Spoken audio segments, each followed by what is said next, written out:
مطلب لائن نہیں چلا سکتا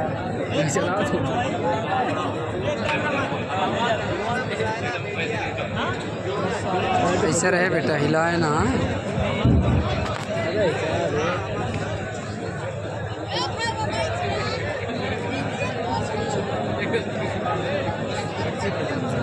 بولی السلام علیکم ورحمۃ اللہ وبرکاتہ. وعلیکم السلام ورحمۃ اللہ وبرکاتہ.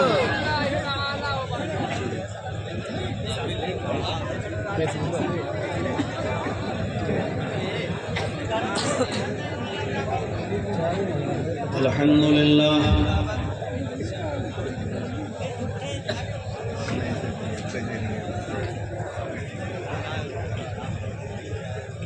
الحمد لله نحمده ونستعينه ونستغفره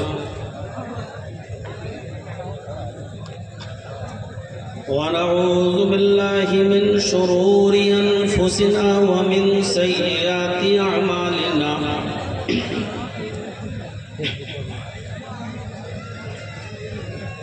من يهده الله فلا مضل له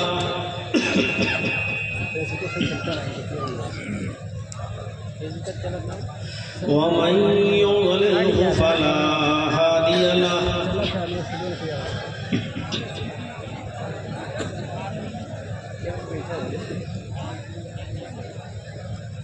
وأشهد أن لا إله إلا الله وحده لا شريك له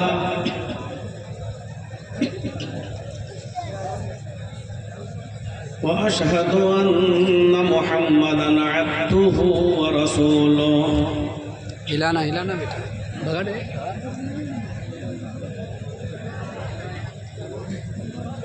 أما بعد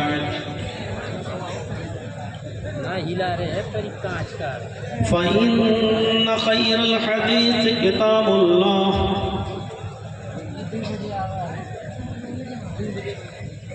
وخير الهدي هدي محمد صلى الله عليه وسلم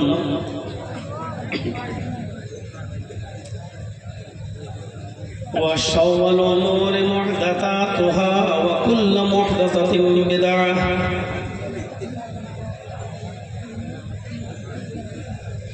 وكل بدعة ضلالة وكل ضلالة في النار.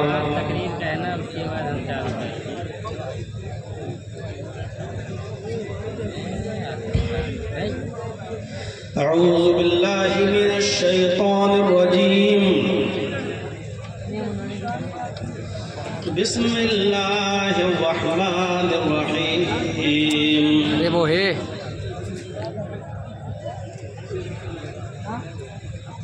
ومن يبتغ غير الإسلام دينا فلن يقبل منه وهو في الآخرة من الخاسرين.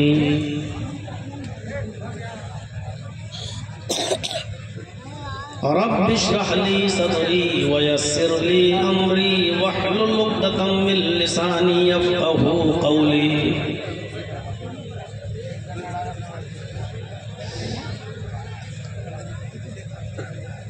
اسٹیج پر بیٹھے ہوئے معقر علماء کرام اور بالخصوص اس اجلاس کی روح رواں فضیلت الشیخ محمد احمد السلفی حفظہ اللہ، جنہوں نے بار بار میسج کر کے اور بار بار کال کر کے آپ کے اس دیار کے لیے اور اس علاقے کے لیے 6 اپریل کا ٹائم فکس کیا اور آپ نے رات کے تقریباً 1:45 بجے تک بہت ہی خوبصورتی کے ساتھ اس اجلاس کو سماعت فرمایا. اس اجلاس میں ہمارے استاذ محترم مولانا خورشید احمد السلفی حفظہ اللہ کو بھی آنا تھا، لیکن وہ ہاسپٹل میں ایڈمٹ ہیں، طبیعت ان کی ناساز ہوئی، انہوں نے معذرت چاہی۔ ہم دعا کرتے ہیں اللہ رب العالمین سے کہ الہ العالمین استاذ محترم مولانا خورشید احمد سلفی حفظہ اللہ کو صحت و تندرستی عطا فرمائے اور شفائے کاملہ اور عاجلہ عطا فرمائے، اور جلد از جلد ان کو صحت یاب فرما کر ان کے گھر پہ ان کو واپس بھیج دے۔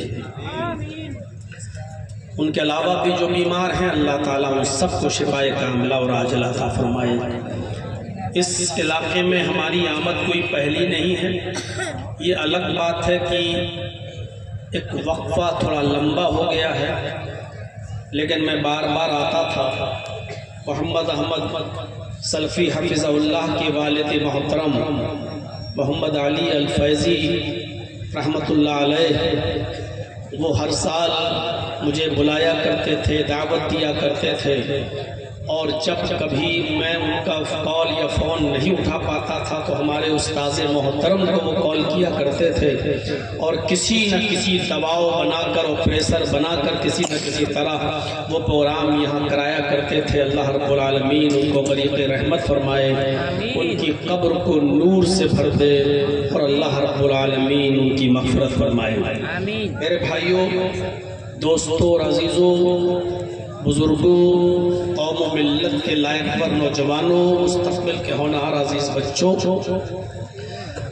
کافی رات تک آپ نے صبر کا مظاہرہ کیا اور اب تک سنا، اور اب جو میری باری آئی ہے اب بھی آپ بیٹھے ہیں اور مجھے برداشت کر رہے ہیں۔ اللہ تبارک و تعالیٰ سے دعا ہے کہ اللہ رب العالمین ہمارے اور آپ کے بیٹھنے کو قبول فرمائے، اور اس اجلاس کا جو مقصد ہے بار اللہ اس مقصد میں ہمیں کامیابی عطا فرمائے۔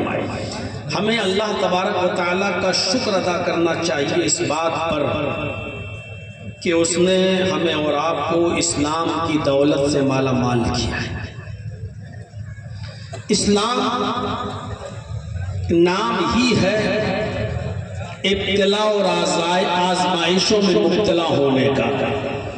کوئی شخص اگر یہ چاہے کہ ہم اسلام کو قبول بھی کر لیں اور اسلام کو اپنائیں بھی، اور ہم آرام سے اپنی زندگی گزارتے رہیں اور اس کا گزر بسر ہوتا رہے، تو یا تو وہ اسلام کو صحیح سے نہیں سمجھ پا رہا ہے، یا پھر اس نے اسلام کو کا مذاق بنایا ہے۔ ہمیں اللہ کا شکر ادا کرنا چاہیے کہ اس نے ہمیں اسلام کی دولت سے مالا مال کیا ہے۔ قرآن کریم کی جو آیت میں نے آپ کے سامنے تلاوت کی ہے، اس آیت کو میں دوبارہ آپ کے سامنے پڑھتا ہوں، اس کا ترجمہ آپ کے سامنے رکھتا ہوں تاکہ آپ کو بات سمجھنے میں اور سمجھانے میں مجھے آسانی ہو سکے۔ اللہ رب العالمین نے فرمایا کہ وَمَنْ يَبْتَغِ غَيْرَ الْإِسْلَامِ دِينًا فَلَنْ يُقْبَلَ مِنْهُ۔ بہت چھوٹا سا جملہ ہے، ایک چھوٹی سی آیت ہے، اس میں اللہ رب العالمین نے صاف طور پر یہ کہہ دیا کہ اسلام کو چھوڑ کر اگر تم کوئی دوسرا دین تلاش کرو گے، کوئی دوسرے دین کی کھوج کرو گے، فَلَنْ يُقْبَلَ مِنْهُ، تو وہ دوسرا دین دیکھنے میں چاہے کتنا اچھا ہی کیوں نہ ہو، چاہے کتنا خوبصورت کیوں نہ ہو، لیکن وہ ہرگز قبول نہیں کیا جائے گا، ریجیکٹڈ ہے، رد کر دیا گیا۔ اسلام کو چھوڑ کر اگر کوئی دوسرا دین تلاش کرو گے تو اللہ کہہ رہا فَلَنْ يُقْبَلَ مِنْهُ، وہ ہرگز قبول نہیں کیا جائے گا۔ اور اگر ایسا کیا، جس شخص نے بھی اسلام کو چھوڑ کر کسی دوسرے دین کی پیروی کی، وَهُوَ فِي الْآخِرَةِ مِنَ الْخَاسِرِينَ، تو وہ آخرت میں نقصان اٹھانے والوں میں سے ہو جائے گا۔ اس لیے نہیں یہ بات کہی جا رہی ہے کہ میں مسلمان ہوں اور اسلام کو فالو کرتا ہوں اس لیے میں اسلام کی تعریف میں بول رہا ہوں، نہیں، بلکہ اسلام کی تعریف اللہ نے اس لیے کی ہے اور اسلام کو قبول کرنے کا حکم اس لیے دیا ہے اور اسلام کو چھوڑ کر دوسرے تمام مذاہب کو اس لیے ریجیکٹ کر دیا ہے کیونکہ آدم سے لے کر محمد رسول اللہ صلی اللہ علیہ وسلم تک جتنے بھی نبی، جتنے بھی پیغمبر، جتنے بھی انبیاء، جتنے بھی رسول اس دنیا میں آئے، سب کا دین یہی تھا، سب کا مذہب یہی تھا۔ تو اللہ کی درشٹی میں، اللہ کی نظر میں مذہب صرف ایک ہے اور وہ ہے اسلام، جو اس نے نازل کیا ہے، جو اس نے اتارا ہے۔ اسلام کے علاوہ بقیہ جتنے بھی مذاہب ہیں وہ انسان کے خود ساختہ ہیں۔ جیسے ایئر کنڈیشن کی ہوا خود ساختہ ہے، پنکھے کی ہوا خود ساختہ ہے، ہوائی جہاز میں جب ہم پرواز کرتے ہیں، اڑتے ہیں تو اس میں ملنے والا آکسیجن خود ساختہ ہے۔ یہ انسانوں کی بنائی ہوئی آکسیجنز ہیں، ہوائیں ہیں، لیکن اللہ کی طرف سے چلائی ہوئی نیچرل اور قدرتی ایک ہی ہوا ہے، اور وہ جو ہمیں اور آپ کو ملتی ہے وہی ہوا ہے اور وہ سب کے لیے ہے۔ جس طرح اللہ کی اس ہوا پر کسی ایک کا اختیار نہیں ہے، اللہ رب العالمین نے جو روشنی دی ہے سورج کی، وہ ایک ہی سورج ہے جس کی روشنی سب کے لیے ہے، چاند جو سب کے لیے ہے، آسمان سے برسنے والی بارش جو سب کے لیے ہے۔ میرے بھائیوں، اس پر کسی ایک کا ادھیکار نہیں ہے۔ جیسے ہوا سب کے لیے، سورج کی روشنی سب کے لیے، اسی طریقے سے اللہ تبارک و تعالیٰ کی طرف سے اتارا ہوا دین اسلام بھی سب کے لیے، اس پر کسی ایک کا حق نہیں۔ کوئی یہ کہہ نہیں سکتا ہے کہ اسلام صرف مسلمانوں کا دین ہے، یہ اللہ تبارک و تعالیٰ کی طرف سے اتارا ہوا دین ہے، اور آدم سے لے کر محمد تک صلی اللہ علیہ وسلم سارے نبی، سارے پیغمبر اسی دین کو لے کر آئے۔ جب اللہ رب العالمین نے محمد رسول اللہ صلی اللہ علیہ وسلم کو اس دنیا میں مبعوث فرمایا آخری نبی کی حیثیت سے، تو اللہ نے اپنے نبی محمد رسول اللہ صلی اللہ علیہ وسلم کو بھی فرما دیا اور کہہ دیا کہ اے محمد صلی اللہ علیہ وسلم، میں نے تمہیں کوئی نیا دین نہیں دیا ہے، آپ جو اسلام لوگوں کو دے رہے ہو یہ کوئی نیا دین نہیں ہے۔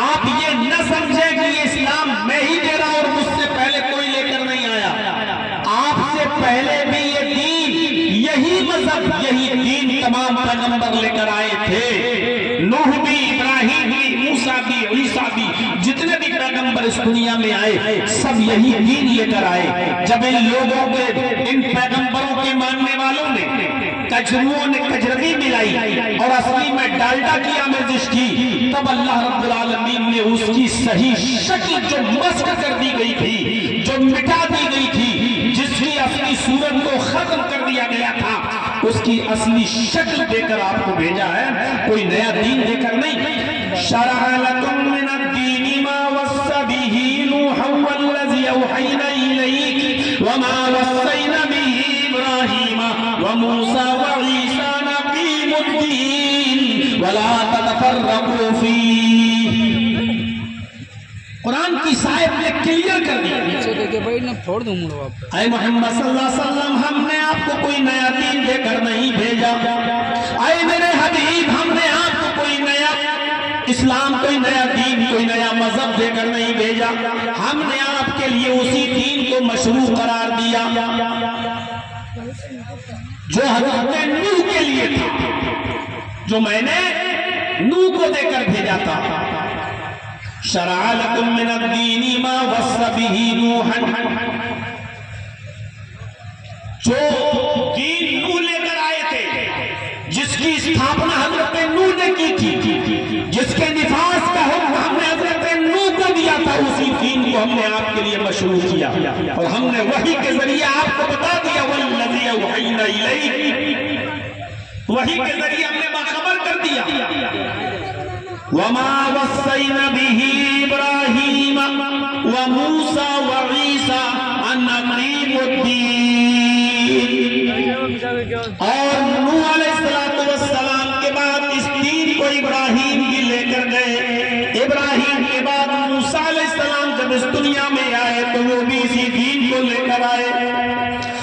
موسیٰ کے بعد جب عیسیٰ اس دنیا میں آئے تو عیسیٰ علیہ السلام بھی اسی دین کو لے کر آئے، یعنی بتا دیا اللہ تبارک و تعالیٰ نے کہ یہ نوح کا بھی دین ہے، یہ ابراہیم کا بھی دین ہے، یہ موسیٰ کا بھی دین ہے، عیسیٰ کا بھی دین ہے۔ ہم نے آپ کو کوئی نیا دین دے کر نہیں دیا، اس دین کی سب سے پہلی خصوصیت یہ ہے کہ یہ سب کا دین ہے۔ صرف اس پر مسلمان اپنا دعویٰ نہیں ٹھوک سکتے۔ مولوی جرجیس یہ نہیں کہہ سکتا کہ اسلام کے ہم ٹھیکیدار ہیں اور یہ صرف مسلمانوں کا دین ہے۔ آج ہمارے ملک میں مسلمانوں کے خلاف جو زہر افشانی ہو رہی ہے، جو انگلا جا رہا ہے، اس کی اصل وجہ یہ ہے کہ ہم اپنی بات غیر مسلموں میں یہ سمجھانے میں ہم ناکام رہے ہیں کہ یہ دین تمہارا نہیں ہے، صرف ہمارا ہے۔ ہم نے اپنے حالات ایسے بنا لیے ہیں، ہم نے اپنے مزاج اس طریقے کے بنا لیے ہیں کہ لوگ یہ سمجھنے لگے کہ یہ اسلام صرف مسلمانوں کا دین ہے۔ ہم نے یہ ان کو بتایا نہیں، سمجھایا نہیں کہ ہم جس دین کو مانتے ہیں یہی دین تمہارا بھی دین ہے، یہی اسلام تمہارا بھی ہے۔ محمد الرسول اللہ تو ماتر قاصد ہیں، ایلچی ہیں، دودت ہیں، آپ کوئی نیا دین لے کر نہیں آئے ہیں، آپ نے تو وہی دین دیا ہے جو حضرت نوح نے۔ اور میں اس کو تھوڑا سا اور وسیع انداز میں کہہ دوں، اور کسی مسلمان کو اگر تکلیف نہ ہو تو ہم یہ بتانے میں ناکام رہے ہیں کہ یہی دین منو کا دین ہے۔ منو بھی یہی دین لے کر آئے تھے۔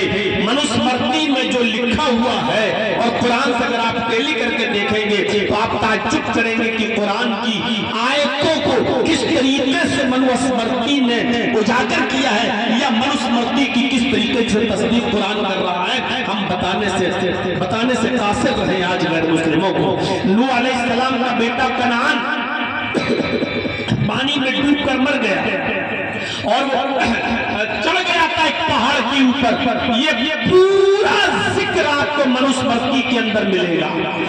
منو نے کہا ہے میرے پتر میری کشتی میں میری ناؤ میں بیٹھ جا، آج ایشوریہ پرکوپ کسی کو نہیں چھوڑے گا۔